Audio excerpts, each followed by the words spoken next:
Hello नमस्कार, स्वागत है आपका अपने चैनल टॉप हिंदी क्लासेस में। आज हम लोग देखने वाले हैं हिंदी से संबंधित 25 महत्वपूर्ण प्रश्न जो आने वाले किसी भी एग्जाम के लिए महत्वपूर्ण हैं। आप लोग वीडियो को शुरू से अंत तक देखें और चैनल पर नए हो तो प्लीज़ चैनल को सब्सक्राइब कर लें। देखते हैं क्वेश्चन नंबर 1। बकरी शब्द का पुल्लिंग रूप लिखिए। भेड़, नर बकरिया, बकरिया या बकरा। तो इसका राइट आंसर हो जाएगा ऑप्शन नंबर डी, बकरा। बकरी शब्द का पुल्लिंग रूप लिखिए, क्या हो जाएगा? बकरा हो जाएगा। तो इसका right answer option number D हो जाएगा। Question number 2।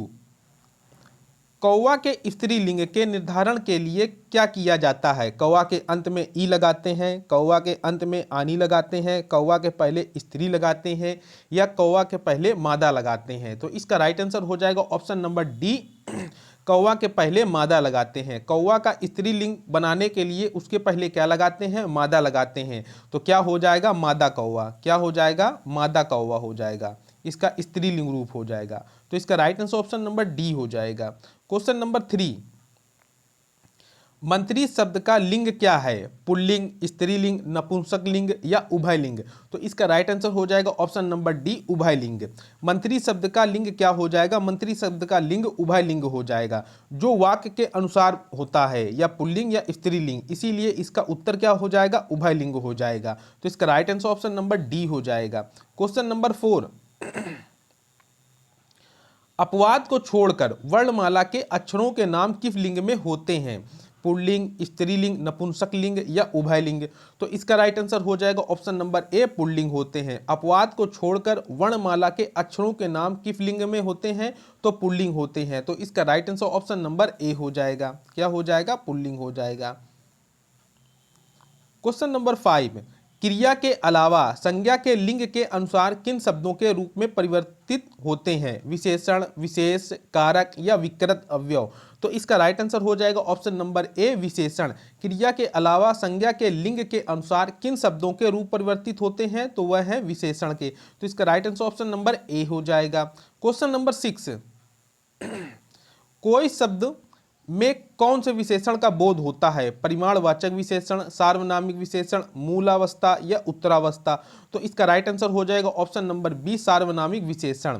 कोई शब्द में कौन से विशेषण का बोध होता है? तो कौन से होता है? तो सार्वनामिक विशेषण का बोध होता है। तो इसका right answer option number B हो जाएगा। विशेषण कितने प्रकार के होते हैं? तो विशेषण 4 प्रकार के होते हैं, मूलतः 4 प्रकार के होते हैं। कौन कौन से? सार्वनामिक विशेषण, गुणवाचक विशेषण, संख्यावाचक विशेषण और परिमाण बोधक विशेषण, ये 4 होते हैं। तो इसका right answer option number B हो जाएगा। Question number 7। उस विकल्प का चयन करें जो निम्नलिखित वाक्य में विशेषण का भेद है। इस घर में मेरा दोस्त रहता है। इसमें कौन सा विशेषण है? सार्वनामिक विशेषण, निश्चित परिमाणवाचक या निश्चित संख्यावाचक या गुणवाचक। तो इसका राइट आंसर हो जाएगा ऑप्शन नंबर ए, सार्वनामिक विशेषण है। इस घर में मेरा दोस्त रहता है, इसमें कौन सा विशेषण है? तो सार्वनामिक विशेषण है। तो इसका right answer option number A हो जाएगा। Question number 8। लड़का खेलता है, इस वाक्य में कौन सा वचन है? एक वचन, बहुवचन या ये दोनों या इनमें से कोई नहीं। तो इसका राइट आंसर हो जाएगा ऑप्शन नंबर बी, एक वचन। लड़का खेलता है, इस वाक्य में कौन सा वचन है? तो इस वाक्य में एक वचन है। कौन सा वचन है? एक वचन है। तो इसका right answer option number B हो जाएगा। हिंदी में कितने वचन होते हैं? तो हिंदी में केवल 2 वचन होते हैं, एक वचन और बहुवचन। शब्द के जिस रूप से एक वस्तु या एक पदार्थ का ज्ञान हो उसे हम लोग क्या कहते हैं? एक वचन कहते हैं। और बहुवचन किसे कहते हैं? शब्द के जिस रूप से अधिक वस्तुओं या पदार्थों का ज्ञान हो उसे हम लोग क्या कहते हैं? बहुवचन कहते हैं।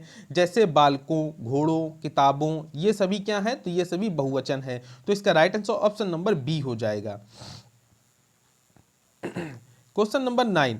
हिंदी में वचन की संख्या कितनी है? 1, 2, 3 या 4। तो इसका राइट आंसर हो जाएगा ऑप्शन नंबर बी, 2 है। हिंदी में वचन की संख्या कितनी है? 2 है। अभी हमने पिछले क्वेश्चन में बताया भी है, एक वचन और 2 वचन जो हिंदी में। तो इसका right answer option number B हो जाएगा। Question number 10। शब्द के जिस रूप से अधिक वस्तुओं का ज्ञान होता है उसे क्या कहते हैं? एक वचन, बहुवचन, अनेक वचन या इनमें से कोई नहीं। तो इसका राइट आंसर हो जाएगा ऑप्शन नंबर बी, बहुवचन। शब्द के जिस रूप से अधिक वस्तुओं का ज्ञान होता है उसे हम लोग क्या कहते हैं? बहुवचन कहते हैं। तो इसका right answer option number B हो जाएगा। Question number 11।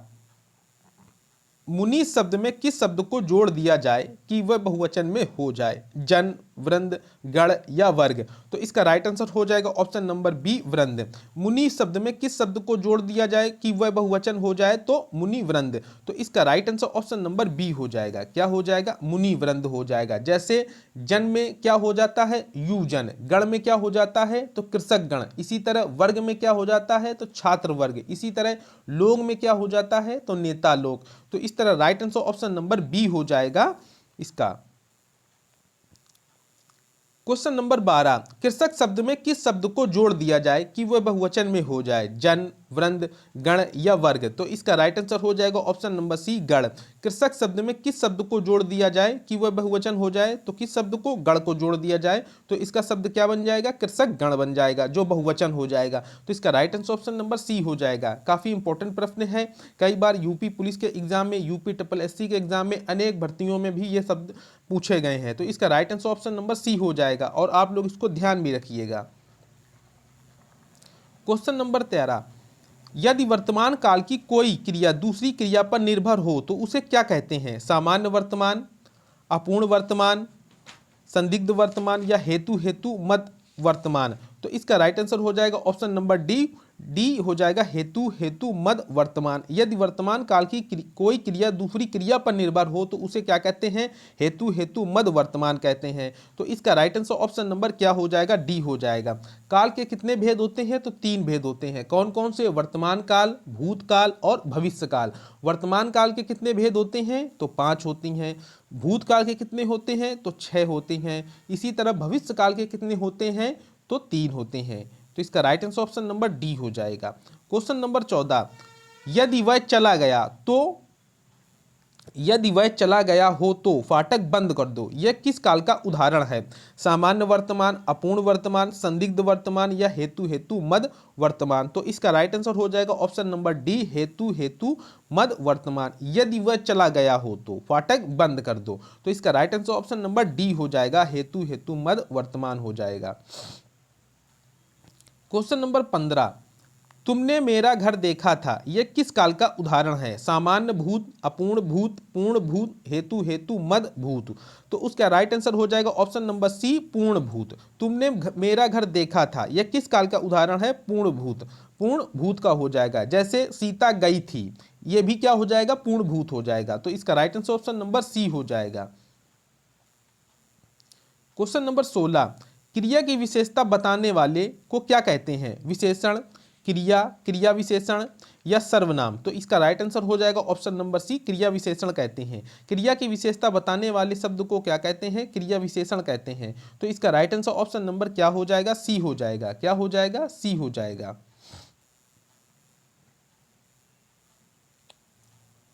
क्वेश्चन नंबर 17, नल बूंद बूंद टपक रहा वाक्य में रेखांकित है, वाक्य में रेखांकित है, क्या है? विशेषण है, क्रिया है या क्रिया विशेषण है या सर्वनाम है? तो इसका राइट आंसर हो जाएगा ऑप्शन नंबर सी, क्रिया विशेषण है। नल बूंद बूंद टपक रहा है वाक्य में रेखांकित क्या है? तो यहां पर क्या है? ये क्रिया विशेषण है। तो इसका right answer option number C हो जाएगा। क्या हो जाएगा? क्रिया विशेषण हो जाएगा। क्वेश्चन नंबर 18, गरीबों को वस्त्र दो वाक्य में कौन सा कारक है? करण कारक, संप्रदान, अपादान या कर्म? तो इसका राइट आंसर हो जाएगा ऑप्शन नंबर सी, संप्रदान कारक है। गरीबों को वस्त्र दो में कौन सा कारक है? तो संप्रदान कारक है। तो इसका right answer option number C हो जाएगा। कारक कितने प्रकार के होते हैं? तो 8 प्रकार के होते हैं जो हिंदी में होते हैं। कौन कौन से होते हैं? तो कर्ता ने, कर्म को, करण से के द्वारा, संप्रदान को के लिए, अपादान से, संबंध का की के, रारी रे, ना नी ने, अधिकरण में पर, संबोधन ए हे अरे ओ। तो ये कुल 8 होते हैं। तो इसका right answer option number C हो जाएगा। क्वेश्चन नंबर 19, अर्पण दे अर्पिता को, अर्पण ने अर्पिता को डंडे से मारा, यहां पर ने कर लीजिए। अर्पण ने अर्पिता को डंडे से मारा वाक्य में कौन सा कारक है? करण कारक, अपादान, संप्रदान या कर्म कारक? तो इसका राइट आंसर हो जाएगा ऑप्शन नंबर ए, करण कारक है। अर्पण ने अर्पिता को डंडे से मारा, तो कौन सा यहां पर कारक है? यहां पर अर्पण ने अर्पिता को डंडे से मारा वाक्य में कौन सा कारक है? तो इसका राइट आंसर ऑप्शन नंबर क्या हो जाएगा? ए हो जाएगा, करण कारक है। किससे मारा? डंडे के द्वारा मारा या डंडे से मारा। तो इस तरह इसका right answer option number A हो जाएगा। क्वेश्चन नंबर 20, मेरी घड़ी खो गई है, वाक्य में कौन सा कारक है? करण, अपादान, संबंध या कर्म कारक है? तो इसका राइट आंसर हो जाएगा ऑप्शन नंबर सी, संबंध कारक है। मेरी घड़ी खो गई है, वाक्य में कौन सा कारक है? संबंध कारक है। तो इसका right answer option number C हो जाएगा, संबंध कारक। संबंध कारक में कौन कौन से कारक चिन्ह आते हैं? तो का, की, के, रा, री, रे और ना, नी, ने, ये संबंध कारक चिन्ह है। तो इसका right answer option number C हो जाएगा। क्वेश्चन नंबर 21, मैं 3 मिनट में आ रहा हूं, वाक्य में कौन सा कारक है? तो इसका राइट आंसर हो जाएगा ऑप्शन नंबर डी, अधिकरण कारक है। मैं 3 मिनट में आ रहा हूं, इसमें कौन सा कारक है? तो अधिकरण कारक है। अधिकरण कारक में कौन कौन से चिन्ह आते हैं? तो में और पर आता है। क्या आता है? में पर आता है। तो इसका right answer option number D हो जाएगा। क्वेश्चन नंबर 22, तुम्हें क्या चाहिए, रेखांकित में सर्वनाम का कौन सा भेद है? निजवाचक सर्वनाम, प्रश्नवाचक सर्वनाम, संबंधवाचक सर्वनाम या निश्चयवाचक सर्वनाम? तो इसका राइट आंसर हो जाएगा ऑप्शन नंबर बी, प्रश्नवाचक सर्वनाम। तुम्हें क्या चाहिए, इसमें कौन सा सर्वनाम है? तो इसमें प्रश्नवाचक सर्वनाम है। कौन सा है? प्रश्नवाचक सर्वनाम है। प्रश्नवाचक सर्वनाम किसे कहते हैं? प्रश्न करने के लिए प्रयुक्त होने वाले सर्वनाम शब्दों को प्रश्नवाचक सर्वनाम कहते हैं। इसमें कौन कौन से आते हैं? तो जैसे कौन और क्या इसमें आता है। तो इसका right answer option number B हो जाएगा। क्वेश्चन नंबर 23, यह सर्प है, रेखांकित में सर्वनाम का कौन सा भेद है? यह सर्प है, रेखांकित में सर्वनाम का कौन सा भेद है? निजवाचक सर्वनाम, प्रश्नवाचक सर्वनाम, संबंधवाचक सर्वनाम या निश्चयवाचक सर्वनाम? तो इसका राइट आंसर हो जाएगा ऑप्शन नंबर डी, निश्चयवाचक सर्वनाम। यह सर्प है, रेखांकित में कौन सा सर्वनाम है? तो निश्चयवाचक सर्वनाम है। निश्चयवाचक में कौन कौन से आते हैं? यह, वह, ये, वे, ये सभी निश्चयवाचक सर्वनाम है। तो इसका right answer option number D हो जाएगा। क्वेश्चन नंबर 24, आप जैसा समझें करें, रेखांकित में सर्वनाम का कौन सा भेद है? निजवाचक, प्रश्नवाचक, संबंधवाचक या निश्चयवाचक सर्वनाम? यहाँ पर ये आप रेखांकित हो जाएगा। तो इसका राइट आंसर हो जाएगा ऑप्शन नंबर ए, निजवाचक। निजवाचक सर्वनाम आप या स्वयं के लिए आता है, आप, स्वयं, स्वतः के लिए आता है निजवाचक में। तो इसका right answer option number A हो जाएगा। क्वेश्चन नंबर 25 और ये वीडियो का लास्ट प्रश्न है, जो व्यर्थ की बातें करता हो उसे क्या कहते हैं? बहुभाषी, कुवक्ता, वाचाल या वाक्पटु? तो इसका राइट आंसर हो जाएगा ऑप्शन नंबर सी, वाचाल हो जाएगा। जो व्यर्थ की बातें करता हो उसे क्या कहते हैं? वाचाल करते हैं। या जो बहुत बातें करता हो उसे भी वाचाल कहते हैं। तो इसका right answer option number C हो जाएगा।